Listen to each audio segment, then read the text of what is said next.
Seja muito bem-vindo ou bem-vinda a esse vídeo que vai tratar de gerenciamento de serviços externos, mais focado para a manutenção de equipamentos médico-hospitalares. Primeiro de tudo, eu gostaria de apresentar aqui um contexto sobre serviços voltados para a infraestrutura e logística dentro de instalações hospitalares. A gente vê aqui pelo diagrama que existem vários serviços que podem ser contratados dentro do contexto hospitalar.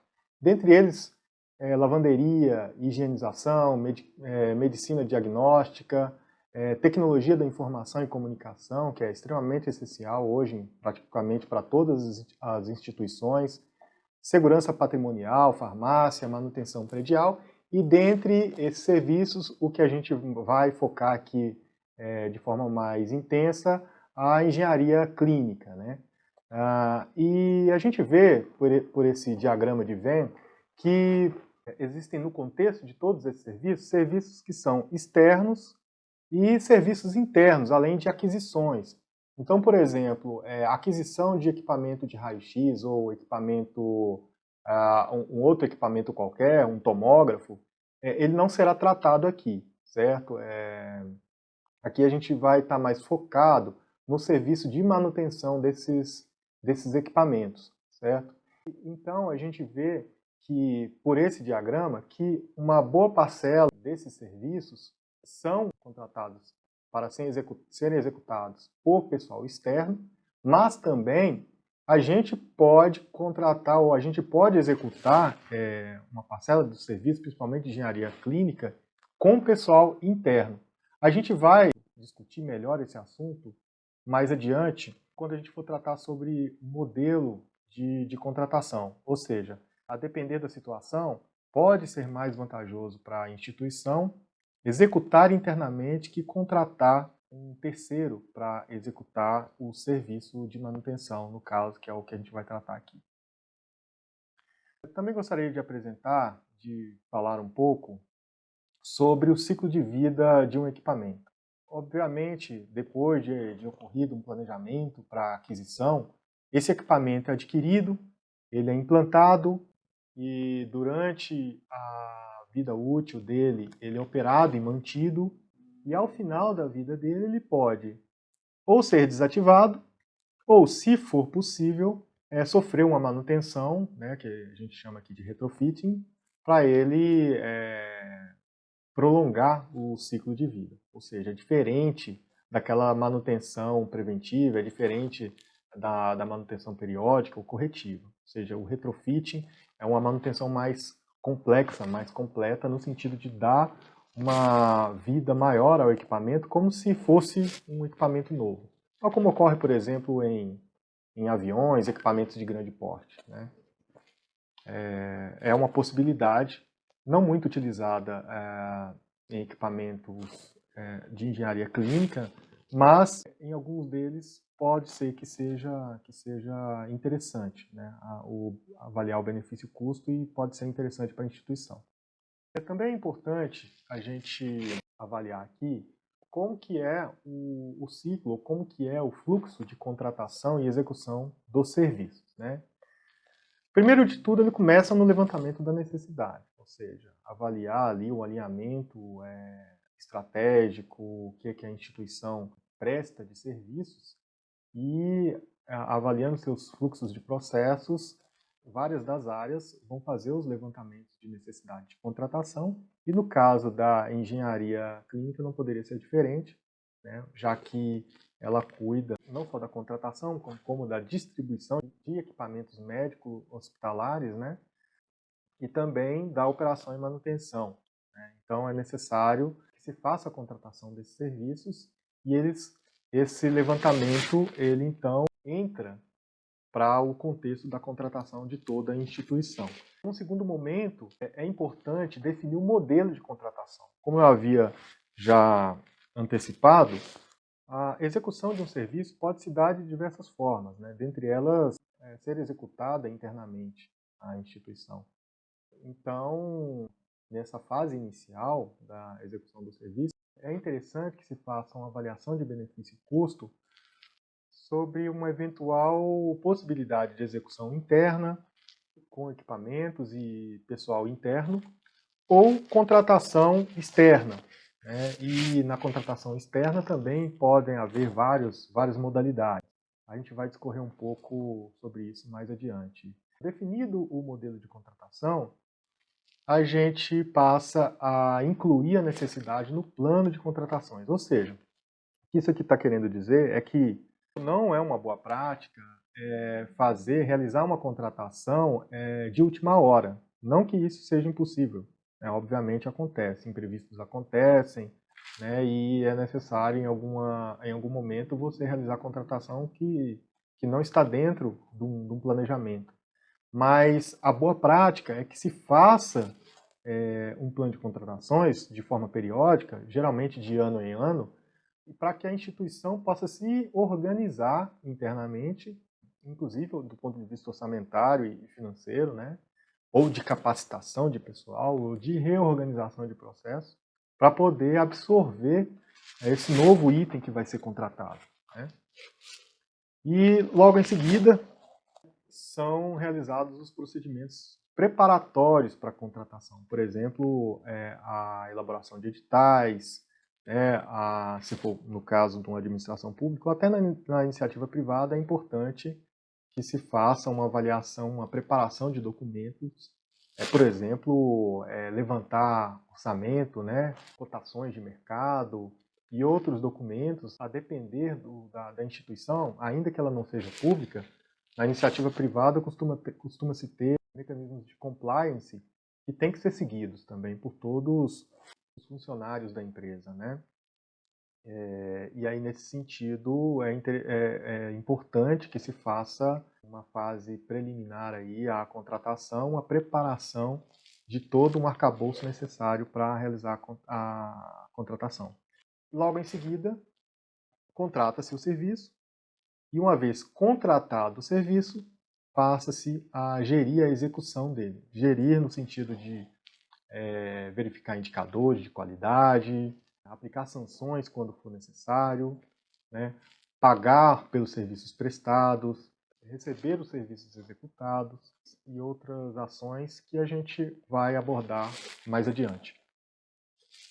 Bom, é importante também a gente conceituar contrato. Segundo Clóvis Bevilacqua, o contrato é um acordo de vontades para o fim de adquirir, resgatar, modificar ou extinguir direitos. E aí é interessante a gente dividir, principalmente para esse contexto que a gente vai tratar aqui, em contratos no direito privado e contratos no direito público.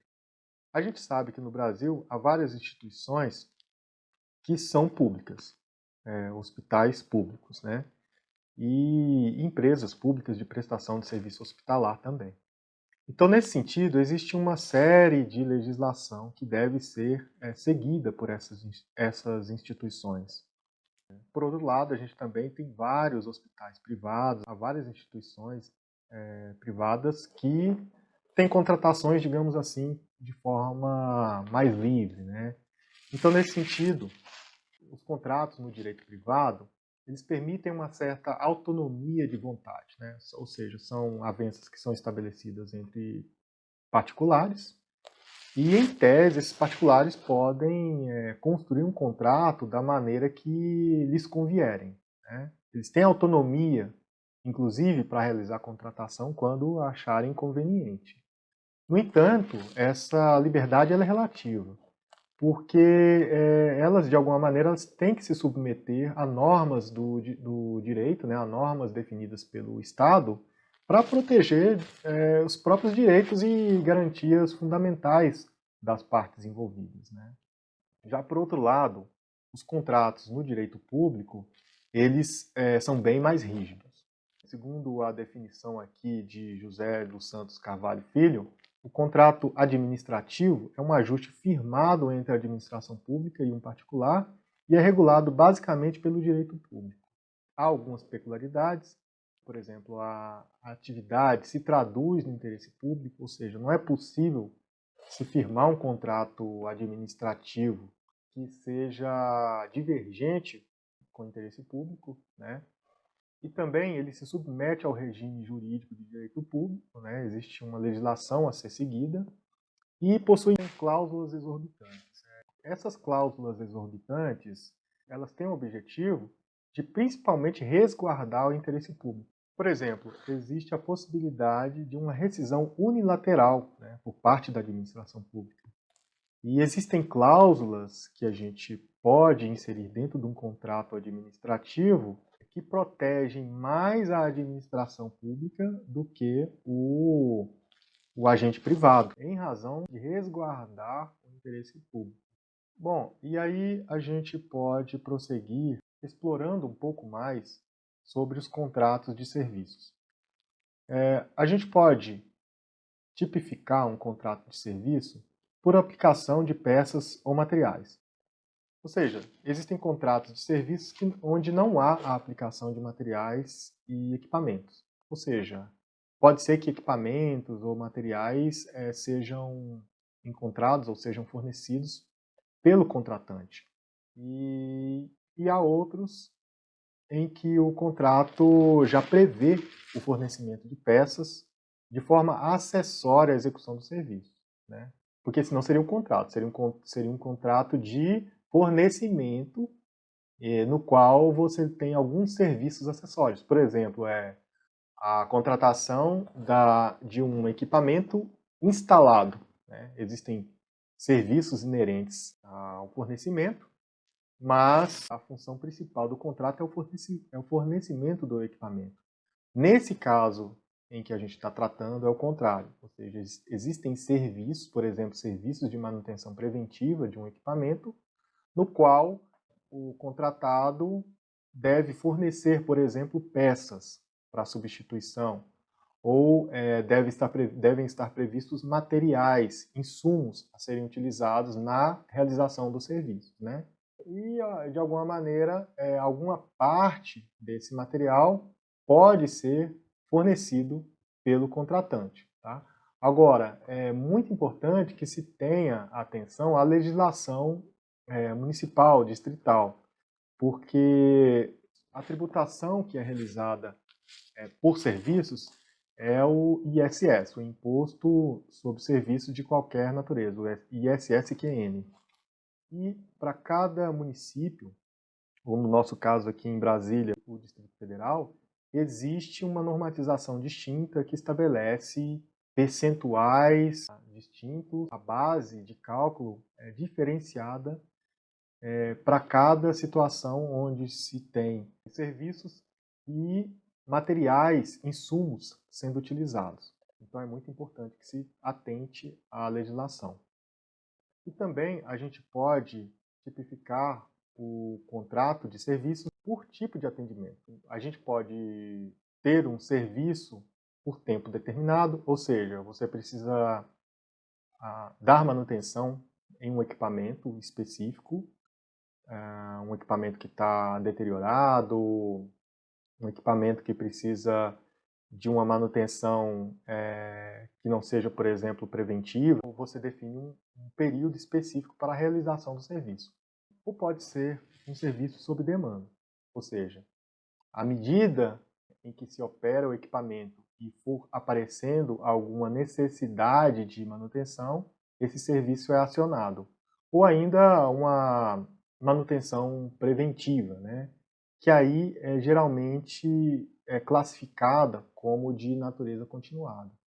O de natureza continuada remete muito à questão de se não houver um contrato para a realização daquele serviço, pode haver um prejuízo à operação do sistema ou do equipamento, que é o caso que a gente está tratando, né? Então ele tem que ser contínuo, não pode haver uma descontinuidade, que pode até incorrer em prejuízos de ordem financeira ou de segurança. A gente vai discutir um pouco melhor sobre esse assunto mais adiante. Explorando um pouco mais, os contratos de serviço por período determinado, eles geralmente são utilizados nos casos de equipamentos mais sofisticados, tais como raio-x, ressonância magnética ou tomografia. E a gente pode dividi-lo em serviço completo, ou seja, a empresa foi contratada para realizar um serviço totalmente por ela. Pode ser um serviço com hora limitada, ou seja, ela entra num determinado horário, executa um serviço e aí ela sai ao final desse horário. E a depender da situação, esse serviço pode ser continuado por uma outra empresa, né? Ou seja, nessa situação você pode ter mais de um contrato para cuidar de um mesmo serviço, né? Porque cada um executa o serviço em um determinado horário. Ou pode ser um serviço delimitado, ou seja, dada a complexidade do equipamento, pode haver um contrato para realizar um serviço específico e um contrato para realizar um outro serviço no mesmo equipamento. Já o contrato de serviço sob demanda, ele geralmente é utilizado para equipamentos de média e baixa complexidade. Então, e um ponto importante a ser destacado é que nesses contratos deve-se ter muito cuidado sobre as regras de quem é responsável pelos fornecimentos de equipamento, pelo fornecimento de materiais e insumos necessários. Tem que estar muito claro dentro do contrato. E também os níveis de qualidade, ou seja, principalmente referente ao tempo de atendimento, ao tempo entre falhas. A gente vai discutir um pouco melhor mais adiante. Num contrato de serviço continuado, qualquer tipo de equipamento, desde que a descontinuidade do serviço implique em danos ou comprometa a qualidade das operações que utilizem o equipamento, se pode utilizar esse tipo de abordagem. Uma outra abordagem que também vem sendo utilizada é a alocação de equipamentos, ou seja, a depender do nível de maturidade da instituição, principalmente instituições mais recentes, instituições que estão iniciando as operações, talvez seja interessante principalmente para poder constituir um histórico das operações realizadas pela instituição, talvez seja interessante para ela realizar uma alocação, mas tem algumas vantagens e desvantagens. Das vantagens, a gente pode listar aqui a transferência de riscos para o locador, caso, por exemplo, o equipamento sofra algum tipo de dano. O gerenciamento das manutenções é realizado pelo locador, então a instituição não precisa se preocupar com a contratação de serviços. A previsibilidade dos custos, né, já que o contrato é único e os preços foram acertados no início do contrato. E também o atendimento do nível do serviço, né, que pode ser estabelecido lá no contrato e definida uma performance mínima para a execução desses serviços. Dentre as desvantagens, tem o custo da administração pelos serviços, porque a empresa que vai alugar o equipamento, ela vai, obviamente, cobrar pela administração e o custo, então, no final do fluxo de caixa, pode ser que seja maior do que a aquisição do equipamento somada à operação e manutenção até o final do ciclo de vida, né, e a depreciação do bem. E também uma dependência de terceiro, ou seja, existe um risco de descontinuidade do serviço. Por exemplo, se a empresa vier a falir, então a instituição vai ficar desprovida de um contrato ou desprovida do equipamento, haja vista que ele pode ser retirado das instalações, né? Então é super importante que se faça um benefício-custo da alocação e a depender da instituição, como eu citei, quando os serviços estão sendo iniciados, pode ser que seja vantajoso. Agora vamos falar um pouco sobre os modelos de execução dos serviços. Antes de mais nada, é importante a gente revisitar os conceitos sobre manutenção preventiva, preditiva e corretiva, porque a depender do tipo de serviço, pode ser mais interessante um tipo de modelagem, um tipo de abordagem de contratação do que outro. Então vamos lá. A manutenção preventiva é a manutenção efetuada em intervalos pré-determinados ou de acordo com critérios prescritos, destinada a reduzir a probabilidade de falha ou a degradação do funcionamento de um item. Essa é uma definição da NBR 5462. A manutenção preditiva é uma manutenção que é efetuada após a ocorrência de uma falha ou pane destinada a realocar um item em condições de executar uma função requerida. Também uma definição da NBR 5462. Existe também um outro tipo de manutenção que vem sendo utilizado com uma certa frequência por grandes empresas, que é a manutenção preditiva, que é um acompanhamento periódico de equipamentos ou máquinas através de dados coletados por meio de monitoração ou inspeções.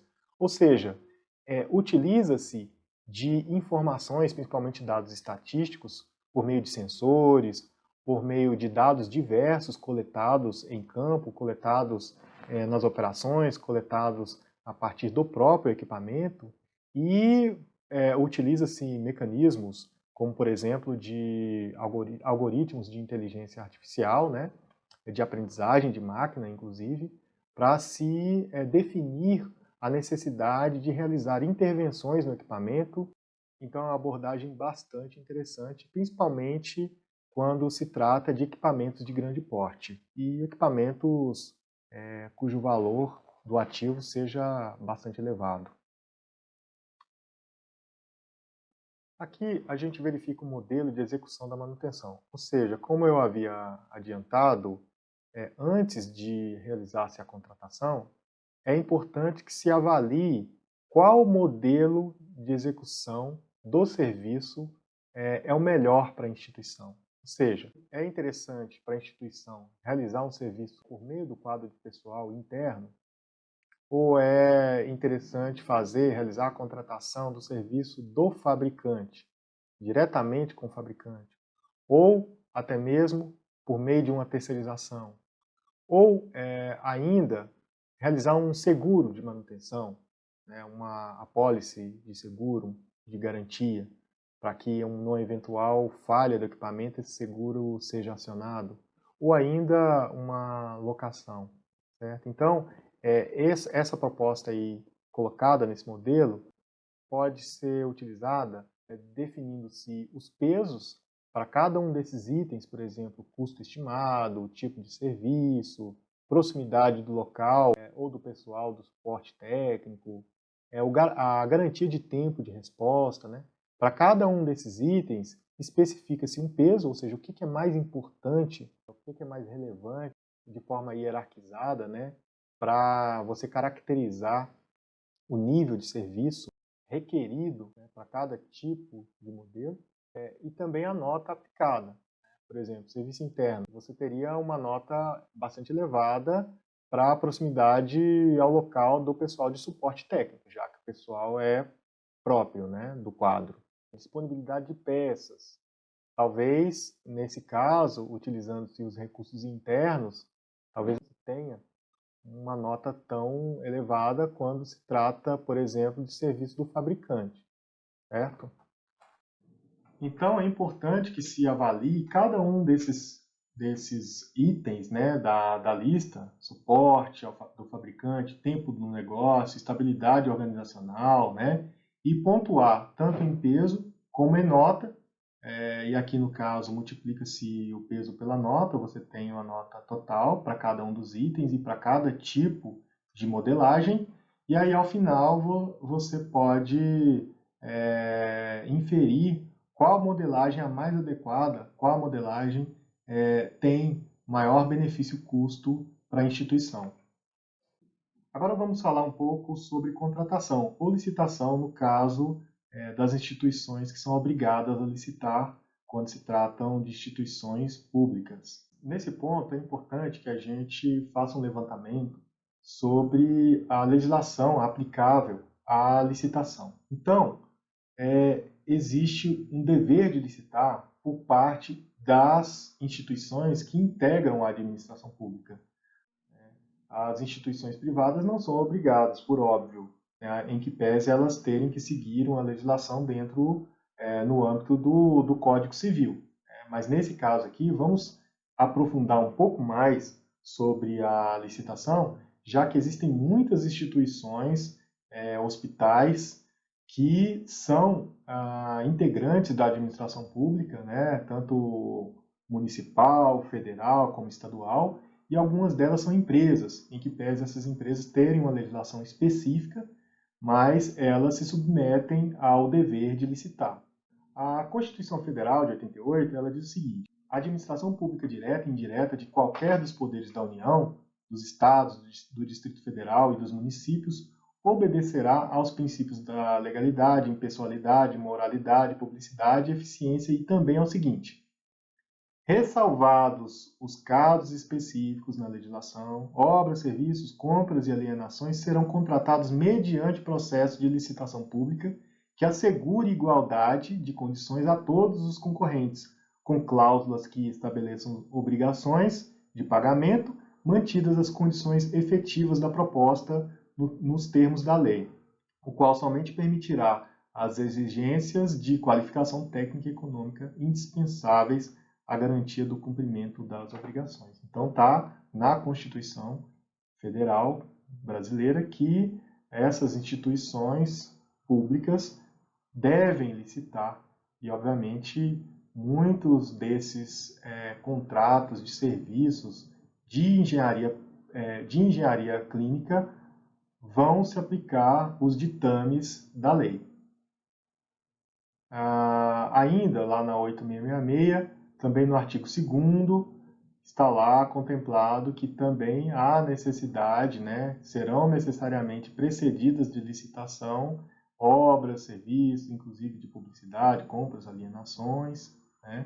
E aqui também, na própria Lei 8666, ela define o conceito de contrato. O contrato é todo e qualquer ajuste entre órgãos ou entidades da administração pública e particulares em que haja um acordo de vontades para a formação de vínculo e estipulação de obrigações recíprocas, seja qual for a denominação utilizada. E também a Lei 14.133 de 2021 estabelece as regras de licitação e contratação para administrações públicas diretas, autárquicas e fundacionais da União, dos Estados, do Distrito Federal e dos municípios. Só lembrando que a Lei 14.133 ela vem a substituir a Lei 8.666. A gente está em fase de transição, ainda vale a 8.666 e após essa transição vai valer integralmente a Lei 14.133. Já a Lei 13.303, de 30 de junho de 2016, ela trata de vários assuntos atinentes à administração de empresas públicas. E dentre esses assuntos lá tratados, tem o artigo 28, que obriga também as instituições, as empresas públicas e sociedades de economia mista realizarem licitação nas referidas contratações. É o caso, por exemplo, do Webser, que é uma empresa pública, além de outras empresas da área de saúde que também têm o mesmo dever. Aqui tem alguns princípios que são estabelecidos ou que são definidos lá na Lei 14.133 de 2021, o da legalidade, ou seja, para contratar tem que estar em conformidade com a lei. Da impessoalidade, ou seja, o agente público não pode colocar fatores pessoais nas contratações. A moralidade, que advém também do princípio da legalidade. A publicidade, ou seja, não se pode contratar sem a devida publicidade do ato, a todos que têm interesse de contratar, e também a sociedade, para a questão de transparência, para ela exercer o poder de fiscalização. A eficiência, ou seja, a contratação ela tem que fazer mais com menos. O interesse público, ou seja, não se pode contratar sem que haja interesse público. A probidade administrativa, a igualdade, ou seja, todos os concorrentes têm que ter tratamento isonômico. Do planejamento, ou seja, não se faz contratação sem planejar. Da transparência, todas as ações, todo o processo licitatório tem que estar público. Da eficácia, ou seja, não se procede um contrato, não se procede uma licitação sem que o fim seja atingido. A segregação de funções também é algo que foi incorporado na legislação, porque existem muitos casos de que uma mesma autoridade executa várias ações no procedimento licitatório. Por exemplo, ele elabora a documentação preparatória para licitar, ou faz a orçamentação, participa da seleção participa da seleção da empresa que vai ser contratada e depois de contratado ele ainda executa ou gerencia o contrato, né? Fiscaliza o contrato. Então, por isso a importância da segregação de funções, já que pode haver conflito de interesse em diversos momentos, fases da licitação. O princípio da motivação, ou seja, para se contratar é necessário que haja a motivação devida, a vinculação do edital, ou seja, todo o regramento, tudo o necessário para se julgar, para se avaliar a proposta, tem que seguir o que está no edital, do julgamento objetivo, ou seja, não se pode colocar critérios subjetivos para selecionar qualquer que seja a empresa ou o consórcio, da segurança jurídica, da razoabilidade, da competitividade, ou seja, tem que haver regras que incentivem aos concorrentes a darem lances que sejam competitivos, da proporcionalidade, ou seja, não se pode exigir no contrato situações que extrapolem os limites da razoabilidade, né? Da celeridade, tem que ser rápido, da economicidade e do desenvolvimento nacional sustentável. Vamos falar um pouco agora sobre os atos preparatórios. Existem dois momentos importantes num procedimento licitatório, que é a fase interna e a fase externa. A fase interna se discutem ou se elaboram os estudos preliminares, o termo de referência, o orçamento de referência, o edital propriamente dito. E no edital tem que se constar o objeto, as condições e requisitos mínimos para participação. Tem que ter, nesse ponto, atenção à exclusividade de empresas para tipos de equipamentos, né? Então, existem empresas aí no mercado que dizem ser exclusivas para a prestação do serviço e, a depender do caso, esse tipo de alegação ou até um requisito que possa conter dentro do edital pode ceifar o direito de outro a participar, né? Então é muito importante que se avalie efetivamente a necessidade de se haver algum tipo de regramento exigindo alguma declaração de exclusividade para a manutenção de equipamentos, por exemplo, né? Também tem que constar do edital os critérios de julgamento. Mais uma vez, esses critérios têm que ser objetivos, não pode haver subjetividade nesses critérios.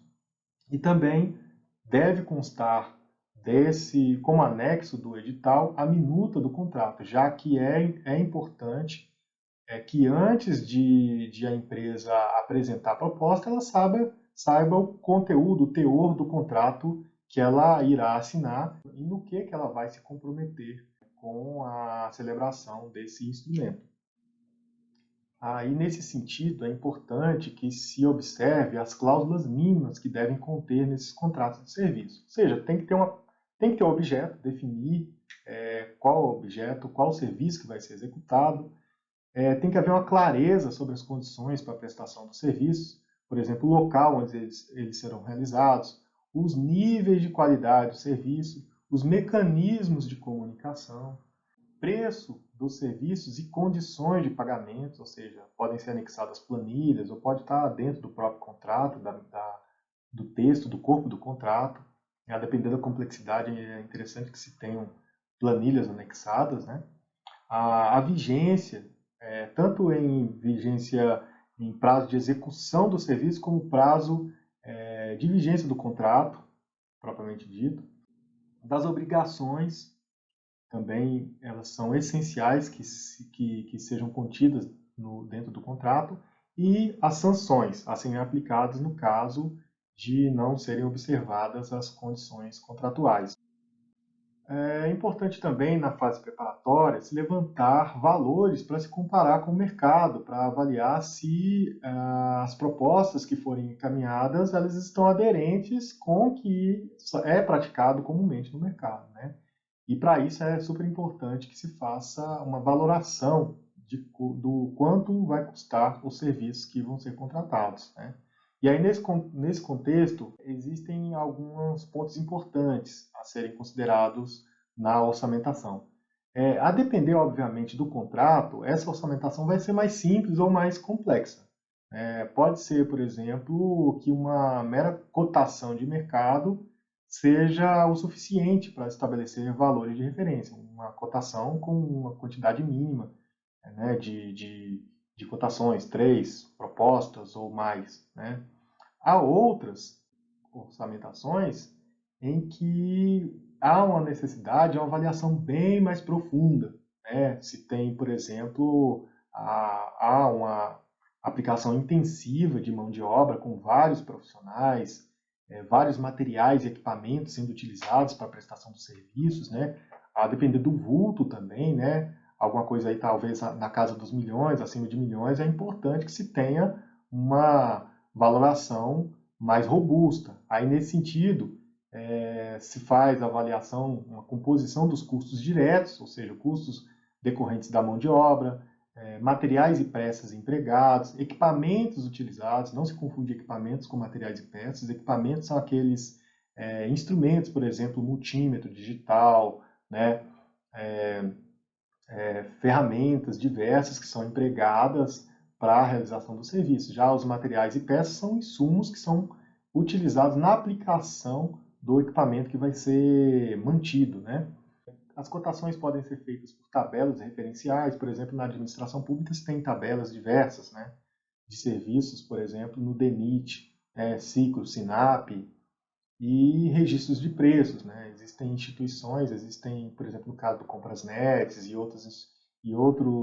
outras bases de dados que você pode buscar preços já praticados anteriormente em outras contratações.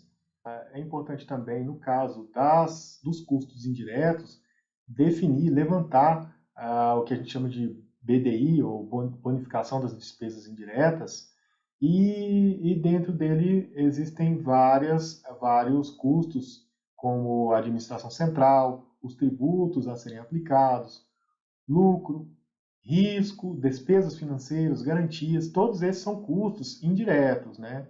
E eles são importantes, geralmente eles são levantados e aplicados sobre a forma de percentual, certo? Então, por exemplo, se um custo de uma mão de obra específica, de uma homem-hora para um serviço específico custa R$ 200, pode ser que haja um BDI de, por exemplo, 25%, e aí se aplica 25% adicional aos R$ 200, certo? E aí se tem, então, lá R$ 250, né, no caso, e aí então se tem o valor final do serviço a ser estimado nessa fase preparatória da contratação.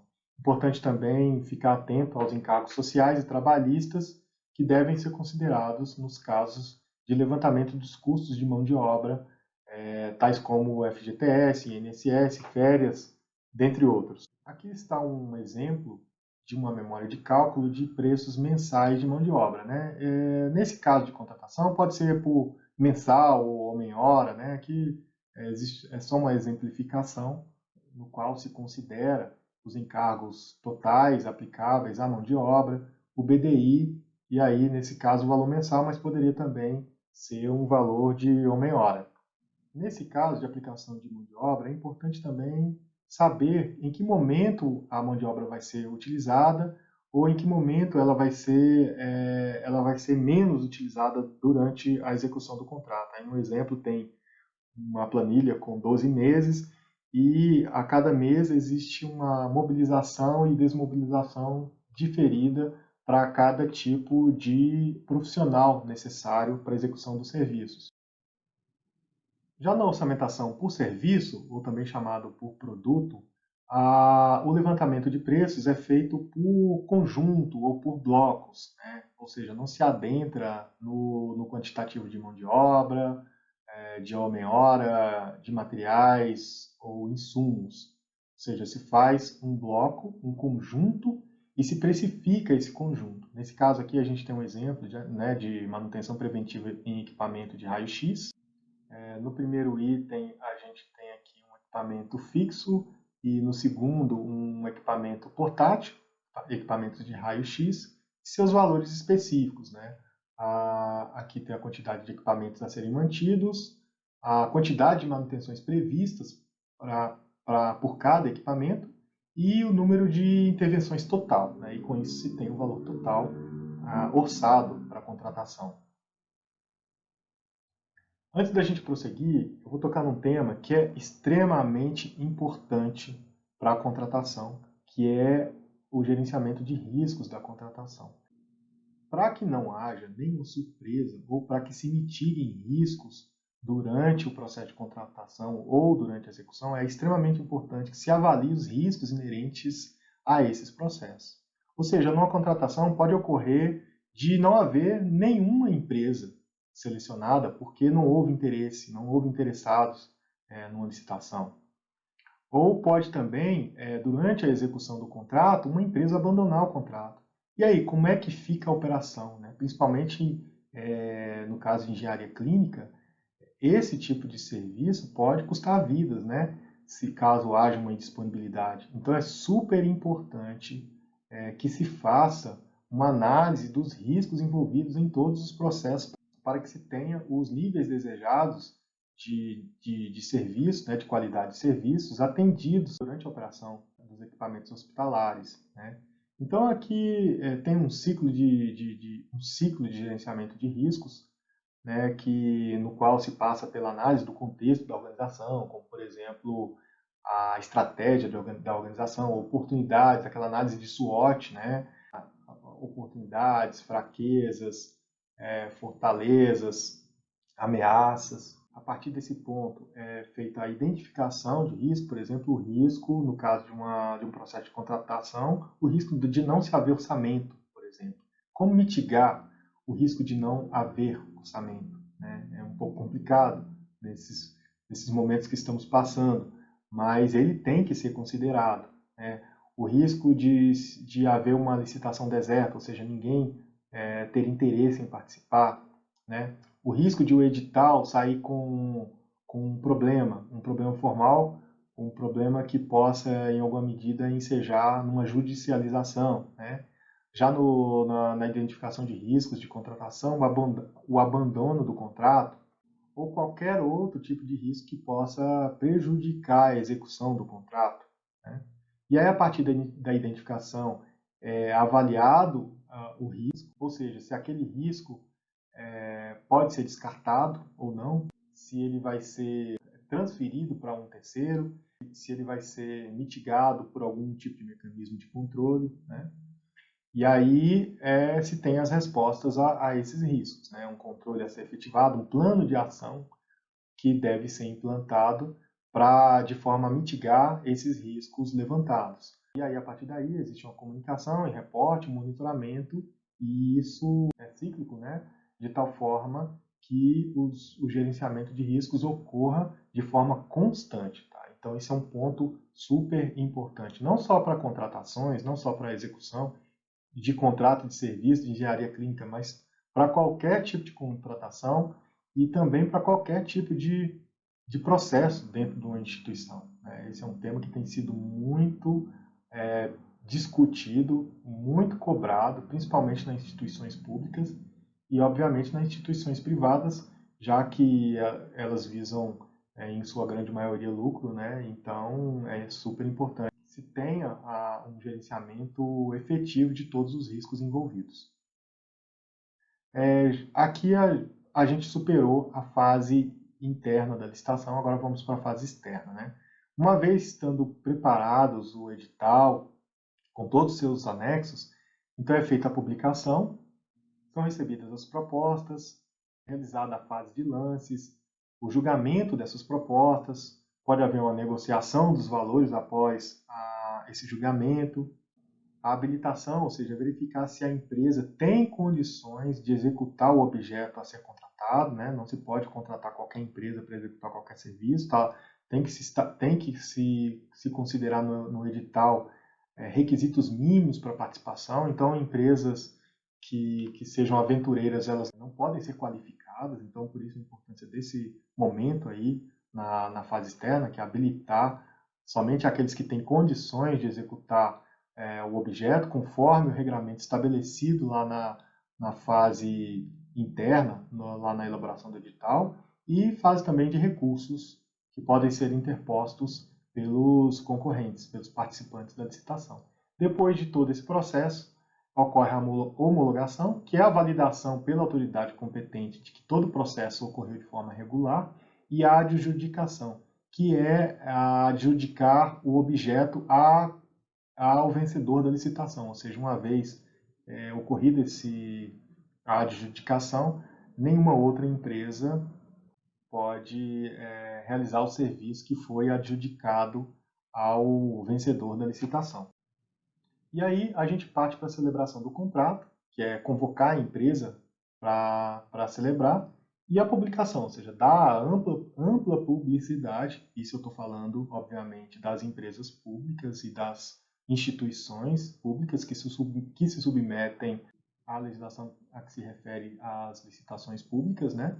Então, todas elas são obrigadas a publicar nos respectivos diários oficiais, né, o extrato do contrato referente, nesse caso aqui, ao serviço.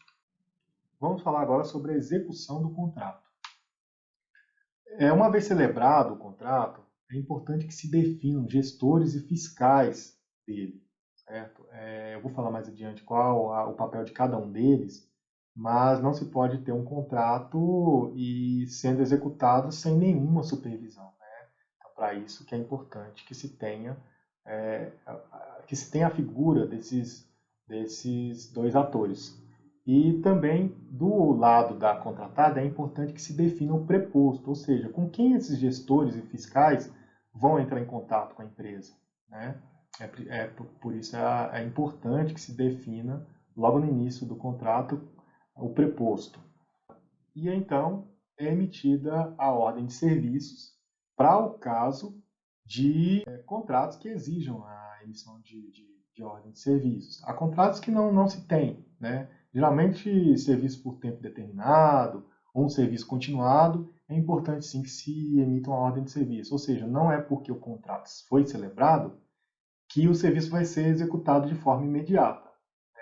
Muitas das vezes existem contratos que são celebrados e a execução efetiva do serviço pode ocorrer até mais de ano depois da celebração do contrato.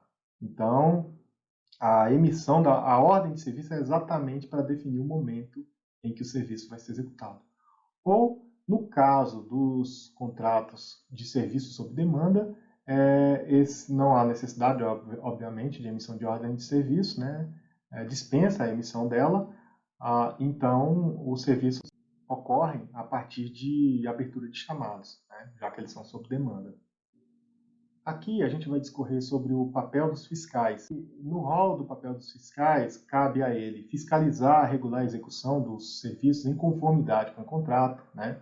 Receber ou recusar o serviço, recomendar a aplicação de sanções, no caso de algum descumprimento do contrato por parte da contratada, atestar os serviços executados, autorizar a emissão de notas fiscais, ou seja, a empresa não pode emitir uma nota fiscal logo depois de ter executado o serviço. Esse serviço tem que ter sido devidamente avaliado pelo fiscal e ele vai autorizar a emissão dessas notas.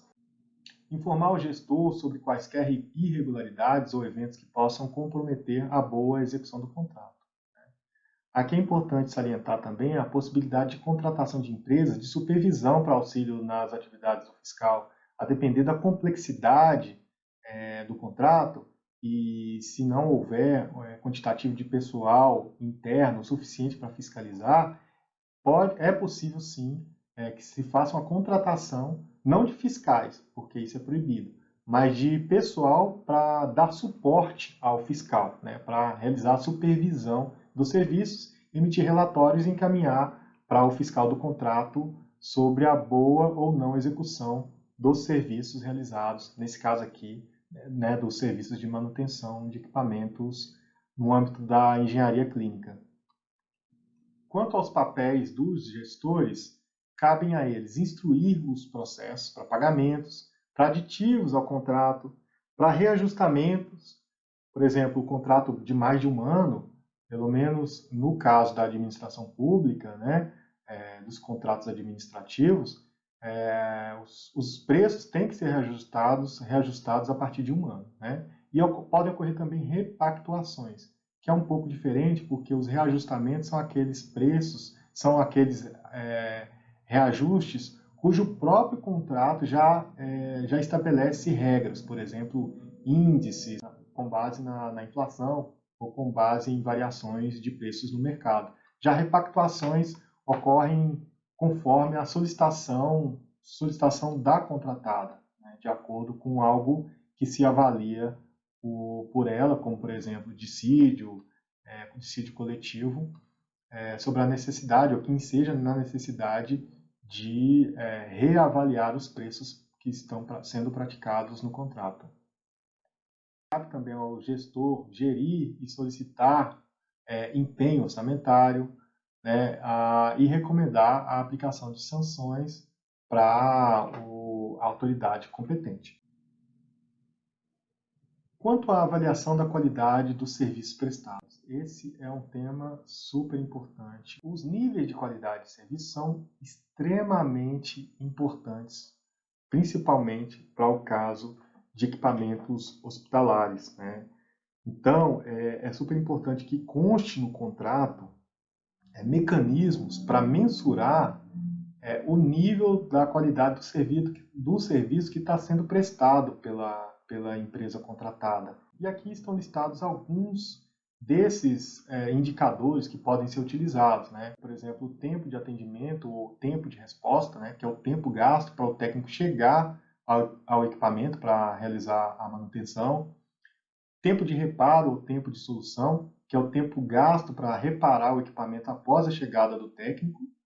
O tempo entre falhas, ou seja, depois de uma quantidade razoável de falhas, pode ser analisado em função do tempo médio, ou seja, não adianta ter um serviço que é executado de forma pronta, de forma rápida. É importante também verificar se esse serviço tem uma qualidade mínima para requerer uma manutenção em tempos mais longos, né?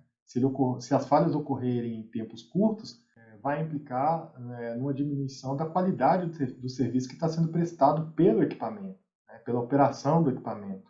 E também como outro indicador a ser utilizado no âmbito desses contratos, a disponibilidade do equipamento, ou seja, é o tempo em que o equipamento está disponível para executar o serviço, que pode ser dado em percentual. Como, por exemplo, ele tem 99% de disponibilidade, ou seja, em 99% do tempo o equipamento está disponível. Esse é um dos mecanismos que podem ser utilizados para aferir o nível de qualidade do serviço prestado pela empresa contratada, né? E eles podem ser utilizados também para definir a remuneração da contratada, ou seja, quão pior o desempenho, pior a remuneração. Quanto melhor o desempenho, melhor a remuneração. E também, a depender do nível, né, um nível mínimo de qualidade, podem ser aplicadas sanções à empresa. Agora vamos falar sobre alterações contratuais. Pode ocorrer, durante a execução do contrato, a necessidade de prorrogar o prazo de vigência da execução, geralmente por iniciativa de quem está contratando. No caso da administração pública, ela tem essa prerrogativa. No caso da contratada, muito raramente ela pode solicitar prorrogação de prazo, uma vez que os prazos foram pactuados no início do contrato. Então, se está sendo pedido um prazo adicional, pode ser que haja algum problema na capacidade da empresa de executar o objeto do contrato. Pode também ser necessária uma supressão ou inclusão de novos itens, desde que eles sejam aderentes ao objeto. Você pode, por exemplo, incluir um serviço de manutenção de tomógrafo, um serviço de cooperagem, porque esse tipo de serviço não tem nada a ver com o objeto original do contrato, né?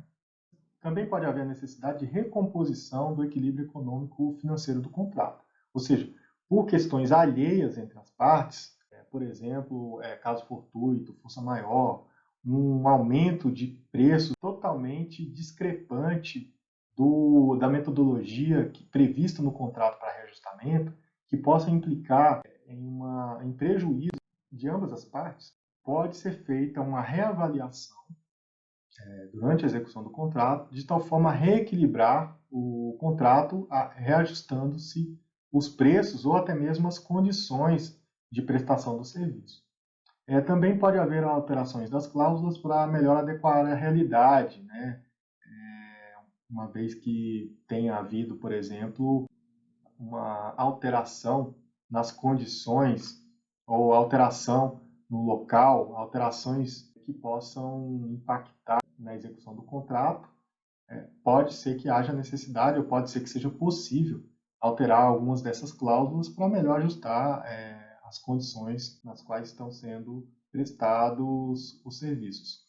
No entanto, é super importante se ter atenção ao princípio da isonomia, ou seja, pode ser que, voltando-se à época da licitação, aqui a gente está na execução do contrato, né? Pode ser que, voltando à época da licitação, interessados na licitação poderiam ter ofertado preços melhores com essas condições que alteraram, com essas condições que estão sendo propostas para serem alteradas.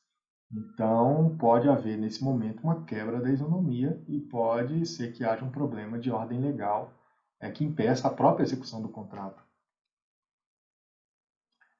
No encerramento do contrato, existem alguns ritos, né, que não se pode deixar de segui-los, que é passar pelo recebimento provisório, o recebimento definitivo. O recebimento definitivo, ele, via de regra, ocorre 90 dias após o recebimento provisório, ou seja, é um período no qual se avalia se os serviços prestados ou se o equipamento fornecido está de acordo com o previsto no contrato.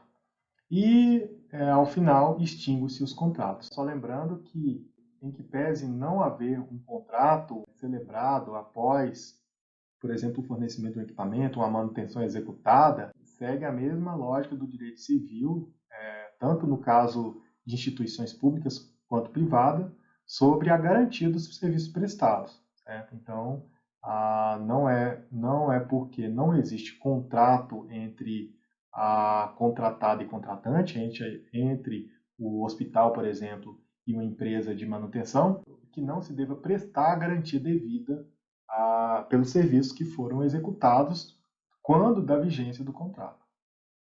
Aqui eu vou citar alguns problemas muito comuns em contratos, principalmente em contratos administrativos. O primeiro deles é abandono, né?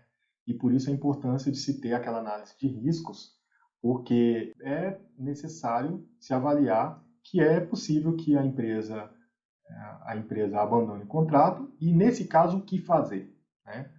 Obviamente, tem todo um processo de sancionamento, tem regras, tem mecanismos de garantia, né, que protegem de alguma maneira o contratante.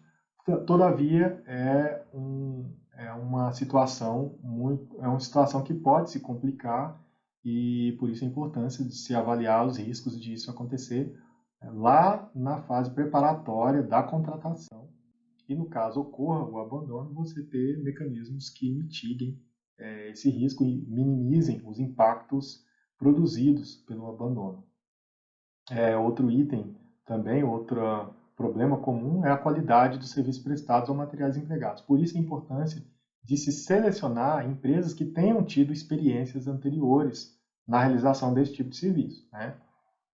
Obviamente não se pode exagerar, né, ou até direcionar o contrato para alguma empresa específica, tem que se tentar evitar esse tipo de situação, mas tem que haver requisitos mínimos que garantam minimamente que a empresa que entrar vai ter pessoal qualificado, né, vai empregar materiais com o mínimo de qualidade para poder atender aos serviços com a qualidade esperada.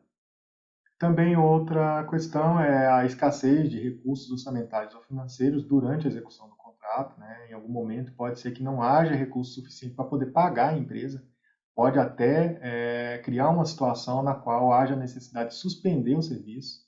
Infelizmente, essa é uma realidade que a gente vem visualizado, inclusive nos hospitais, né? Mas, mais uma vez, a importância de se considerar esse tipo de risco lá no início da contratação e tentar estabelecer mecanismos que minimizem a probabilidade de isso acontecer e o impacto caso ocorra. Também ocorre de uma forma menos comum, mas que tem um grande impacto nos serviços, é a ingerência ou indiferença do alto nível. Então, o alto nível tem que tem que participar dos processos, né? Mas de uma maneira mais focada com a lógica estratégica, ou seja, para conferir ou para definir diretrizes, para conferir o alinhamento estratégico, se aquela contratação está alinhada com as estratégias da empresa, né? Mas nunca ir lá no gestor do contrato e dizer, por exemplo, para poder pagar por um serviço que não foi executado, ou que foi executado, mas com a qualidade que foge do estabelecido no contrato, né? Também uma outra coisa que pode acontecer, mas de uma forma menos frequente, são contratações irregulares ou ilegais, né? Que não seguiram a legislação, uma contratação que, por exemplo, houve conflito de interesses, né? E isso também pode acontecer. E por isso, todos esses itens aí listados como problemas comuns são importantes de serem avaliados no momento lá de avaliação dos riscos envolvidos, não só na preparação dos atos preparatórios para a contratação, na seleção da empresa que vai executar o serviço, como também durante a execução do contrato. Aqui eu gostaria de falar um pouco sobre os exemplos de contratos de serviços de engenharia clínica. Esse aqui é o site de compras e contratos do Hospital de Urgências de Goiânia. Vocês podem observar que tem vários contratos, né? Estão públicos. E eu abri um deles, que é esse aqui. E ele é referente à contratação de serviços para manutenção em equipamentos de raio-x fixos e portáteis. Aqui é só para a gente visualizar o que comumente se observa dentro de contratos de prestação de serviço, né? Esse aqui, só lembrando que esse é um contrato que é feito por uma instituição privada, porque essa instituição aqui é uma organização social. Lá o Hospital de Urgências, o Hospital de Urgências de Goiânia, o Hugo, ele tem uma empresa que gere os serviços e lá, então, portanto, eles podem seguir um regramento específico, né? Nesse caso aqui, que é um contrato que eu diria que é entre particulares, né, entre entes privados, você vê que tem aqui a qualificação, né, das partes, o objeto, que tem que estar muito claro que vai ser executado. Eu senti um pouco falta aqui de haver uma maior clareza e especificação dos serviços a serem executados, mas dá para depender do que está aqui pela tabela, o que efetivamente vai ser realizado. Aqui também se verifica o prazo e possibilidade de prorrogação, condições de pagamento, né? Para cada tipo, veja aqui que para cada tipo de equipamento tem um valor, né? Para equipamentos de raio-x fixo tem esse valor de 1.830, para equipamento portátil 1.620. Inclui-se peças. Eu não consegui visualizar aqui que tipo de peça, né? Se for manutenção preditiva, ou se tratar de manutenção preventiva e houver algum roteiro específico, ou ter que seguir o manual do fabricante, cujo regramento já é predefinido, não haveria problema de não estar especificado aqui as peças a serem utilizadas. Mas caso isso não esteja disponível, seria importante ter um anexo operacional ou constar do próprio corpo do contrato quais componentes seriam esses, né? Aqui nós temos os demais regramentos referentes ao pagamento, né? As obrigações, né, que a gente comentou no início do vídeo, as obrigações das partes, né, tanto da contratada como do contratante, que está aqui embaixo. Possibilidade de alteração, ele é bem simples, bem econômico, né, já que não se trata de contrato administrativo, é um contrato entre entes privados. Das peças de reposição faz uma breve menção sobre as peças que devem ser repostas, né? a, a transferência do equipamento e casos de rescisão, responsabilidades fiscais, responsabilidade civil, né, casos omissos, confidencialidades. Aqui, declaração e garantias de anticorrupção deve ser alguma coisa relacionada também aos próprios mecanismos de compliance que tem da instituição. Ela é obrigada a colocar essa cláusula, que via de regra em contratos da administração pública utiliza-se uma outra lógica, não é dessa forma. Norma de conduta também está muito relacionado com empresas,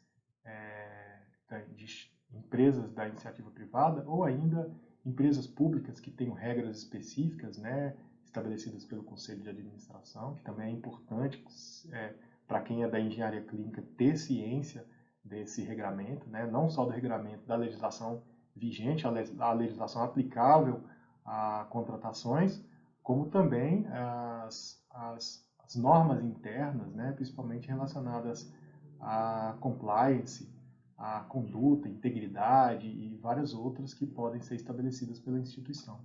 Aqui uma cláusula referente às sanções, a disposições gerais ou foro, caso haja algum tipo de necessidade de intervenção na via judicial. Bom, é isso referente ao contrato do Hospital de Urgências de Goiânia para a prestação desse serviço de manutenção de equipamentos de raio-x.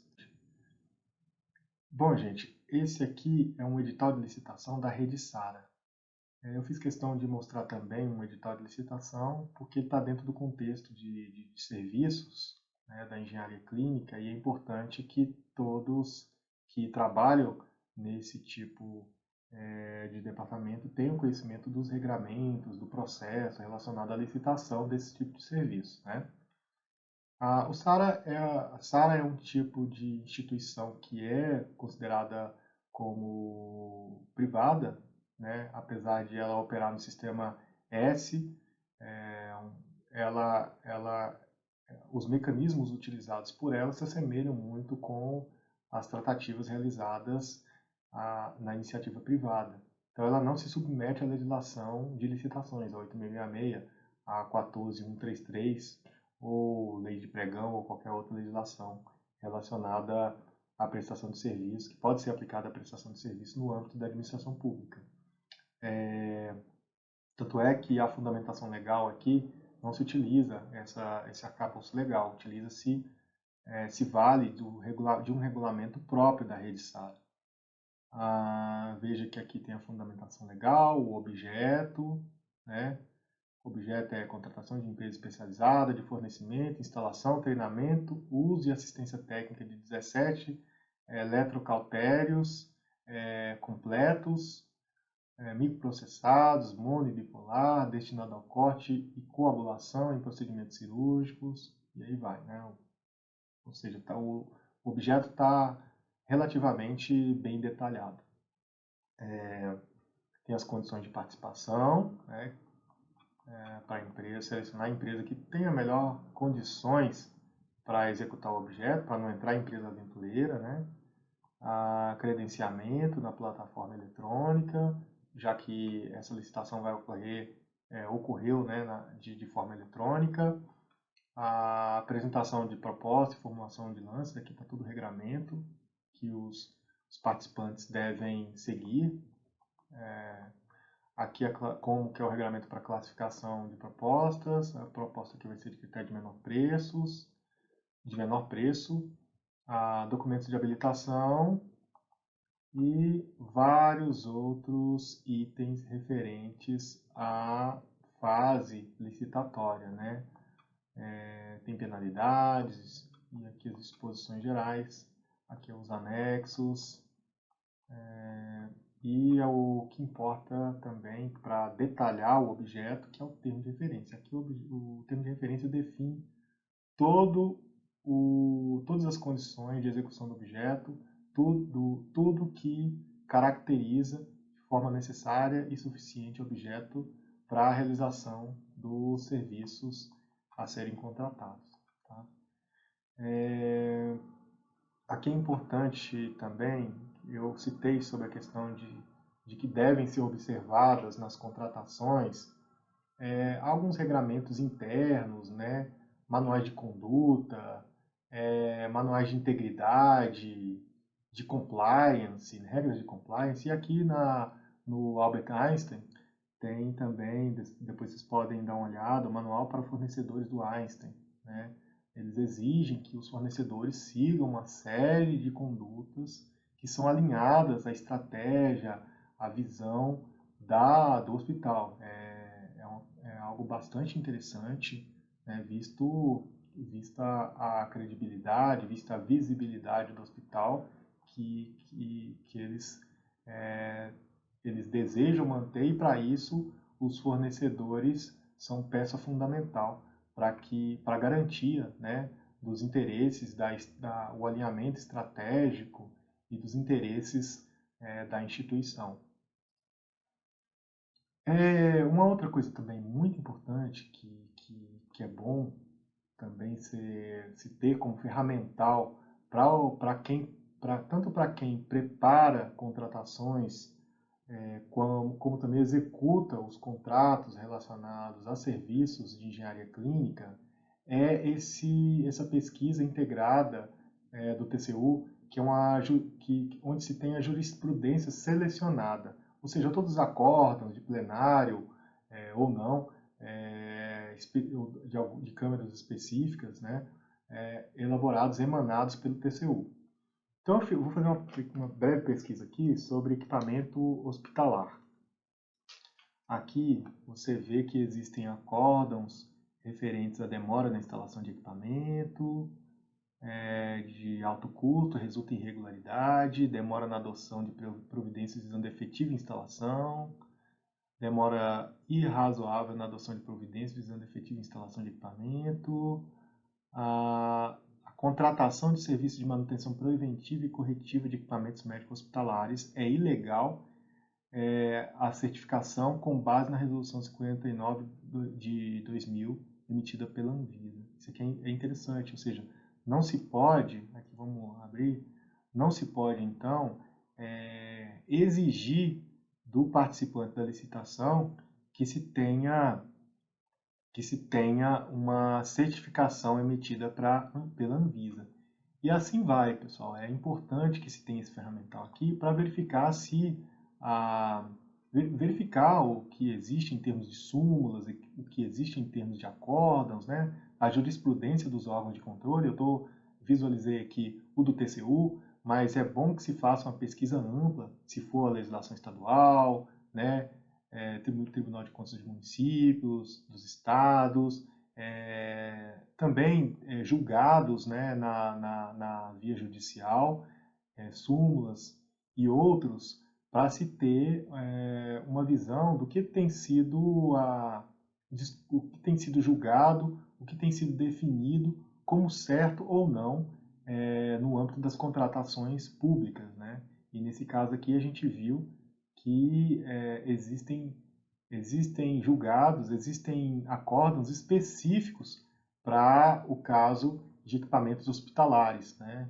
Mas, obviamente, como todo contrato administrativo tem regras que são gerais, independente do objeto a ser contratado, se está sendo contratado no âmbito de um hospital, se está sendo contratado no âmbito de uma escola ou de qualquer outra instituição, regras são válidas para todos, então é importante que se tenha uma observância desses acórdãos, súmulas, né, para se fazer uma contratação que seja legal e que não se tenha surpresas depois com órgãos de controle.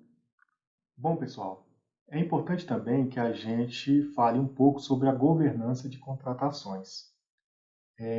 Aqui na própria Lei 14.133, que é a nova lei de licitações, ela diz que é importante, ela determina que a alta administração do órgão ou entidade seja responsável pela governança de contratações e deve implementar processos, estruturas, inclusive de gestão de riscos, controles internos, avaliar, direcionar e monitorar os processos licitatórios e os respectivos contratos, com o intuito de alcançar os objetivos estabelecidos e promover um ambiente íntegro e confiável, e também assegurar o alinhamento das contratações ao planejamento estratégico e às leis orçamentárias, e promover eficiência, efetividade, eficácia em suas contratações. Então, gente, é muito importante que a alta administração esteja engajada nessa linha de se ter um processo de governança de contratações, no qual se tenha um mínimo de planejamento, no qual se tenha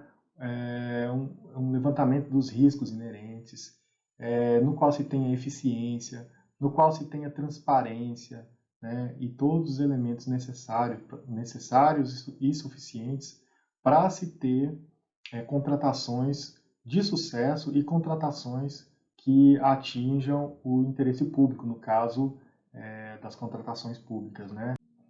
Então, dentro do contexto de governança de contratações, estão listados aqui alguns elementos que são muito importantes, que constituem a governança e que devem ser, de alguma maneira, observados e implementados pelas instituições, sejam elas públicas ou privadas.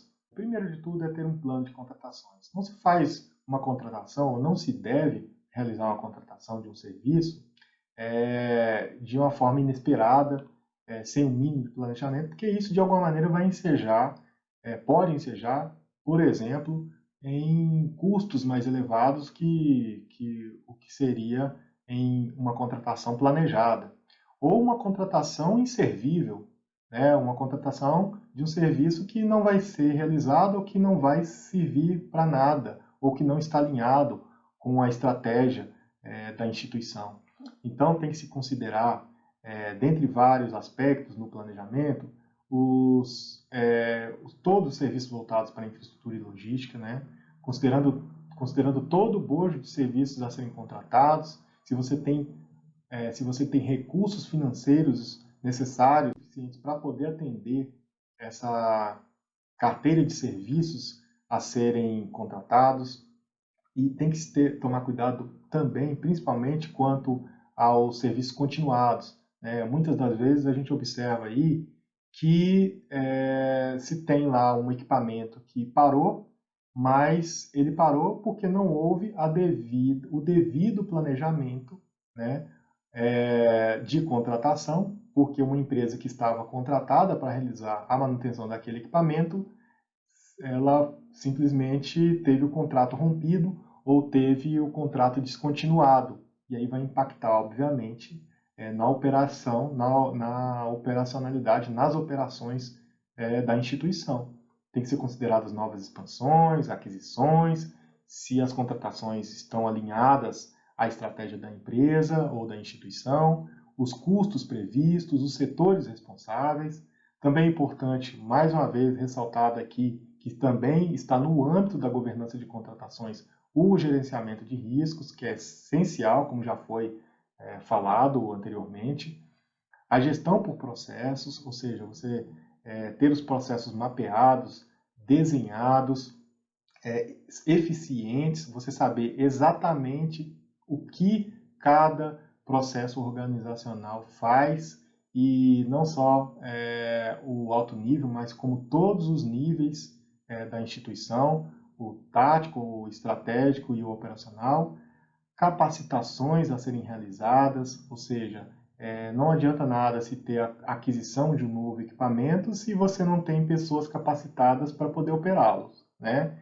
E outras capacitações decorrentes das contratações que vão ser realizadas, né? Até, por exemplo, o fiscal do contrato de serviço. Se o fiscal não entende de licitações, se o fiscal não entende de contratações, se o fiscal não entende, por exemplo, de como se proceder com aditivos, com o reequilíbrio econômico-financeiro do contrato, quais as implicações de ordem legal para se fazer esses ajustes, né, os cuidados que tem que se ter durante a fiscalização do contrato, então, muito possivelmente, haverá problema durante a execução do contrato por incapacidade da própria contratante, né, a executar a fiscalização do contrato.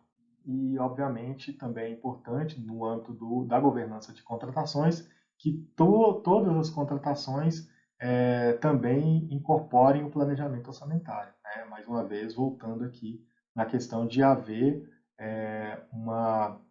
um gerenciamento dos riscos orçamentários, uma avaliação do que se pretende contratar num horizonte específico, não se planeja no curto prazo, tem que se planejar com um horizonte razoável para que se tenha eficiência no planejamento. No caso da administração pública, existe a lei orçamentária anual, existe um planejamento orçamentário, uma legislação que tem que ser seguida, né? LDO, LOA e PPA são os instrumentos principais aí de planejamento orçamentário, né? E também, no âmbito da governança de contratações, também é importante que se tenha um foco forte quanto às tecnologias utilizadas para que ocorra a boa governança.